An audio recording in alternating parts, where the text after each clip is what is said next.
Hello you sexy, beautiful, hip cats and dolls out there in YouTube land. I'm the level grinding junkie known as the anti-hero drink. Thank you for tuning in.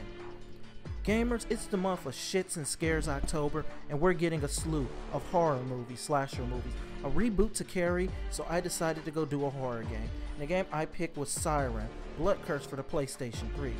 This game came out in 2008 and done by Team Project Siren, and this game implements survival horror well, something that the community has been bitching about for a while. In this day and age, we're tired of seeing survival horror games give us guns, ammo, and health to the fucking walls, and the game ceases to be a survival horror game anymore and becomes a sim for you to be Rambo resurrected and just fuck shit up.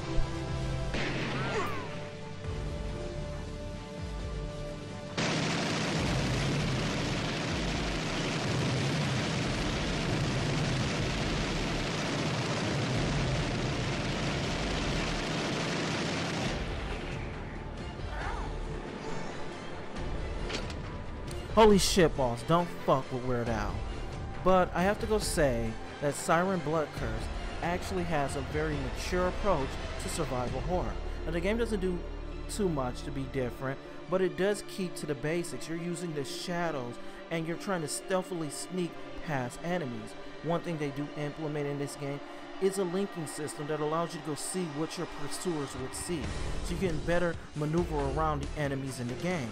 And as I said before, some characters can pick up certain weapons, some characters can't pick up certain weapons, and some characters are left alone with no weapons whatsoever. So this is a very crucial part to the game, actually. And I really enjoy the weapon inventory in the game. While guns are scarce, but you'll eventually find them in the later portions of the game, you'll mostly be using the most pitiful melee weapons to defend yourself, and you'll be scurrying around the map trying to go find one. Because it's so essential, because you feel so helpless and vulnerable. And I think the game does a real great job at giving you that sense of dread, that sense of helplessness, and it makes you want to go strive even harder to actually survive the ordeal in the situation that you're in. And that's really not impaired in games like Cough Cough, Resident Evil, Dead Space, and a bunch of other games that try to call themselves survival horror, where getting guns is as easy as this. And let me tell you, buying a firearm isn't as easy as the Jew-run media wants you to believe.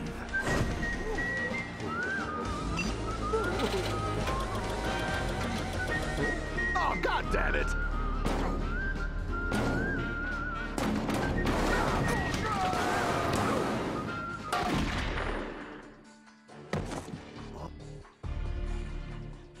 Siren Blood Curse for the PlayStation 3 opening is nothing really new or interesting, but it does start off the premise for the game, the story, and how the characters will be introduced.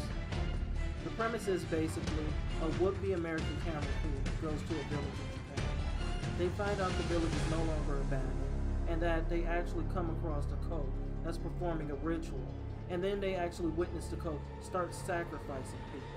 From there, shit gets crazy, and shit gets crazy really fast, and then you're introduced to the never-ending nightmare known as Siren. This game has a lot of notes that you will find in things like Silent Hill and some Japanese horror movies, and I find myself being really attracted to those notes. The game really goes out of its way to give you this unclean feeling. The game wants to go creep in under your skin and leave you disturbed. And I really actually found that interesting about the game, and I find that very interesting about Japanese movies, how they really try their best to install fear into the people or the viewers who are watching. So it's not a game where you're going to go see over-the-top gruesome acts being happened, but it's the fact that you're always unaware of what could possibly happen, and you're always afraid of what's lurking in the shadows behind. And this is definitely relevant in a lot of Japanese gun horror. I like the attention to detail to actually installing fear into the games. It's the lack of sounds or the sounds you hear, or mostly the sounds you don't hear, that leave you with this feeling. And that's really interesting, that's a really great part about this game. As for characters, the game introduces a lot of characters that will play out through episodes in the game. Each character will have their own episodes, or sometimes characters will share episodes.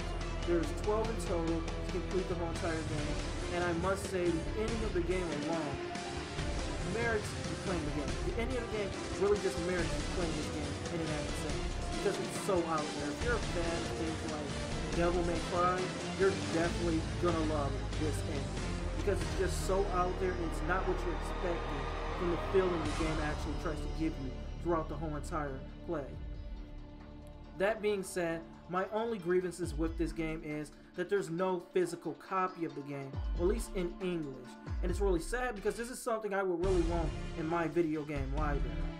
No, you're going to have to go on the PlayStation Network and download this game. It seems to be that they didn't have enough funds or whatever to actually make physical copies for North America. The only physical copies you can possibly find are for Japan, and if you're lucky, you might be able to find a European copy of the game, which is done in English. Outside of that, you're going to have to go into the PlayStation Network to get the game like I did. Another thing that I really didn't like about this game is the fact that I think this game should have been marketed a lot better. It does a lot of things. It does a lot of things well. It does a lot of things interesting.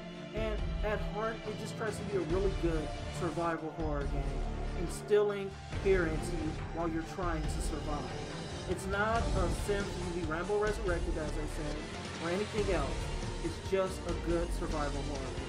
And it's definitely enjoyable, and it's really sad this game did not get the publicity that it deserved.